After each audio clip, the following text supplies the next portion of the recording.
जब हम वॉर जैसे बड़े बड़े वर्ड सुनते हैं तो हम इमेजिन करते हैं world war, Russia Ukraine war जैसी बड़ी बड़ी लड़ाइयाँ जो महीनों सालों तक चलती है। लेकिन जब दोनों पावर्स इक्वल ना हो, आप एक सुमो रेसलर को एक छोटे से बच्चे के साथ लड़ा दो तो उनकी लड़ाई ज्यादा दिनों तक टिक नहीं पाएगी। ऐसा ही कुछ हुआ 1896 में, जब एक माइटी ब्रिटिश एम्पायर एक छोटे से आइलैंड नेशन ज़ांज़ीबार के साथ भिड़ गया। पर ऐसा क्या हुआ कि इतने बड़े एम्पायर को एक छोटे से नेशन के साथ लड़ाई करनी पड़ी, और एग्जैक्टली 38 मिनट्स में लड़ाई क्यों खत्म हुई, ये समझने के लिए हमको थोड़ा हिस्ट्री में जाना पड़ेगा। So let's start.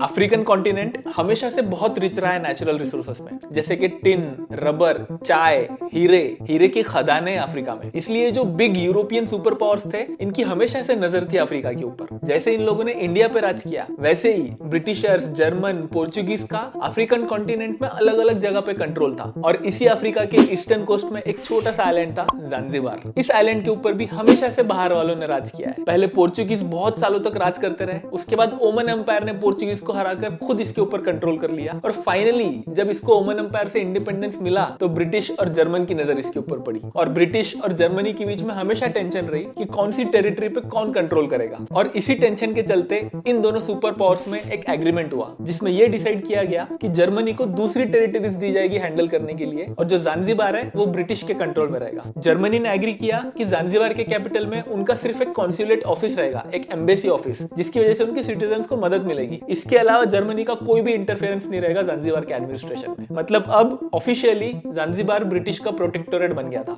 मतलब जो लोकल एडमिनिस्ट्रेशन था, जो डे टू डे एडमिनिस्ट्रेशन था, वो लोकल राजा को संभालने दिया जाता था। लेकिन जो इंपॉर्टेंट मैटर्स थे, जैसे कि टैक्स, एक्सटर्नल अफेयर्स, यहाँ तक कि नेक्स्ट सुल्तान कौन बनेगा, ये भी ब्रिटिशर्स डिसाइड करते थे। अब ऑब्वियसली ब्रिटिशर्स ऐसे ही लोगों को सुल्तान बनाते थे जो उनकी बात माने, उनके कहने पे चले, उनके लिए पपेट जैसे काम करे। और ऐसे ही चलता रहा अगले 6 सालों तक।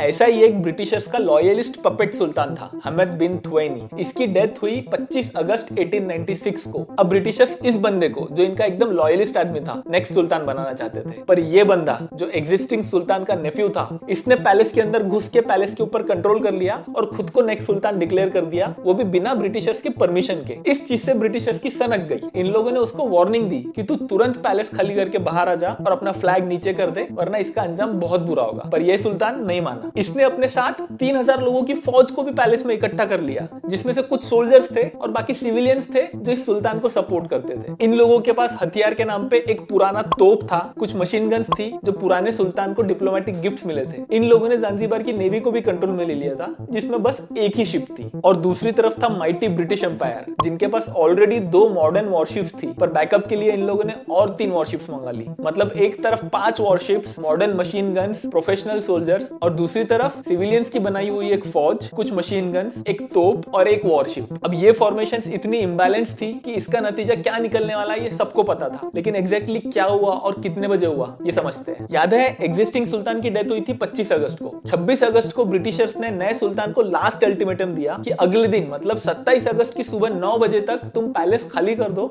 और अपना फ्लैग नीचे कर दो, वरना इसका अंजाम बहुत बुरा होगा, हम लोग अटैक शुरू कर देंगे। अगले दिन सुबह 8 बजे, मतलब अल्टीमेटम खत्म होने से ठीक 1 घंटा पहले, सुल्तान ने रिप्लाई भेजा कि मेरा कोई इरादा नहीं है पैलेस छोड़ के बाहर आने का, ना ही फ्लैग नीचे करने का। और इसके ठीक 1 घंटे बाद, मतलब जैसे ही अल्टीमेटम खत्म हुआ, ब्रिटिश ऑफिसर्स ने अटैक करने के ऑर्डर दिए। लेकिन फिर भी जो शिप्स थे वो 2 मिनट और रुके, ये चेक करने के लिए कि सुल्तान बाहर आता है क्या। और एग्जैक्टली 9:02 पे फायरिंग शुरू हुई। और जैसे ही जो पहला शॉट फायर किया गया पैलेस की तरफ, उसमें जो सुल्तान के पास इकलौता तोप था वो डिस्ट्रॉय हो गया। वो जो पैलेस था जिसमें 3000 लोग थे, वो मोस्टली लकड़ी से बना हुआ था, उसमें आग लग गई, बहुत सारे लोग जलने लगे। सुल्तान की नेवी में जो इकलौती बोट थी, उसने थोड़ी देर तक लड़ाई की, लेकिन जब उसके ऊपर रिवर्स फायरिंग हुई तो वो भी डिस्ट्रॉय हो गई और पानी में डूब गई। 9:02 से स्टार्ट हुई और 9:40 में सब कुछ निपट गया। अब कहने को ये 38 मिनट्स की वॉर थी, लेकिन इसमें सुल्तान की तरफ से 500 लोगों की जाने गई और ब्रिटिशर्स की तरफ से एक भी नहीं। एक कैजुअलिटी हुई थी, वो भी बाद में ठीक हो गई। पर इस सब में सुल्तान का क्या हुआ, वो कहाँ गया? क्या वो पैलेस के अंदर मर गया या उसको अरेस्ट कर लिया गया?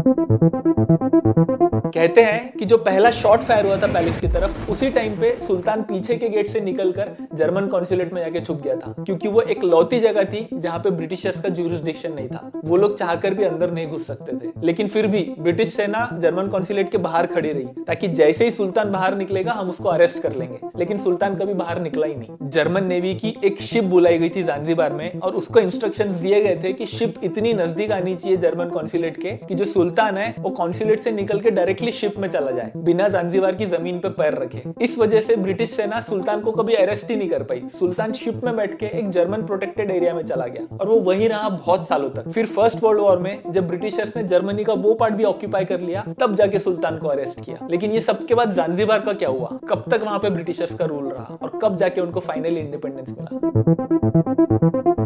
लड़ाई खत्म हो गई, ब्रिटिशर्स जीत गए। उनको जो चाहिए था उन्होंने ऐसे इंसान को सुल्तान बनाया। अगले कई सालों तक कोई रिवॉल्ट नहीं हुआ ब्रिटिशर्स के अगेंस्ट। 1963 में ब्रिटिशर्स ने खुद ही अपनी प्रोटेक्टोरेट हटा दी और उसके लगभग एक साल बाद ज़ांज़ीबार की जो मेजॉरिटी ब्लैक अफ्रीकन पॉपुलेशन थी, इन्होंने रिवोल्ट करके जो अरब रूलिंग क्लास थी इसको पावर से हटाया और खुद उसकी जगह पे people's republic of Zanzibar establish किया। ज़ांज़ीबार के पास एक नेबरिंग एरिया था तंगेनिका। इवेंचुअली कुछ साल बाद पीपल्स रिपब्लिक ऑफ ज़ांज़ीबार और तंगेनिका मर्ज हुए और जो आज के दिन तंजानिया है वो फॉर्म हुआ। तंगेनिका प्लस ज़ांज़ीबार इस तंजानिया। और आज की तारीख में Zanzibar still remains a part of the country जिसको हम तंजानिया के नाम से जानते हैं। आई होप कि आपको ये स्टोरी अच्छी लगी होगी। आपको लगता है कि मैं कुछ और भी इंप्रूव कर सकता हूँ तो आप प्लीज कमेंट सेक्शन में मुझे फीडबैक दीजिए। कोई ऐसे टॉपिक्स है जो आपको लगता है आपको सिंपल लैंग्वेज में समझने में मजा आएगा, ऐसे भी टॉपिक्स मुझे आप सजेस्ट कर सकते हैं कमेंट सेक्शन में। मैं मिलता हूँ नेक्स्ट वीडियो में। Bye bye.